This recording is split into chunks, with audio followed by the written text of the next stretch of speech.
Max ಚಿತ್ರ ಕೂಡ ಒಳ್ಳೆ ಯಶಸ್ವಿ ಮತ್ತು ನಮ್ಮ ಶಿವಮೊಗ್ಗದಲ್ಲಿ ತುಂಬ ಭರ್ಜರಿಯಾಗಿ ಸೆಲೆಬ್ರೇಷನ್ ಮಾಡಿದರು.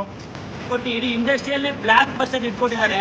ಅವ್ರ ಡೈರೆಕ್ಷನ್ ಅಲ್ಲೇ ಕಿಚ್ಚ 47 ಅಂತ ಮೂವಿ ಬರ್ತಾ ಇದೆ. ಭರ್ಜರಿಯಾಗಿ ಮಾಡಿ ಆಲ್ ದ ಬೆಸ್ಟ್ ಅಣ್ಣ. ಒಳ್ಳೆ ಸಿನಿಮಾ ಮಾಡಿ ಕಿಚ್ಚ ಬಸ್ಟರ್.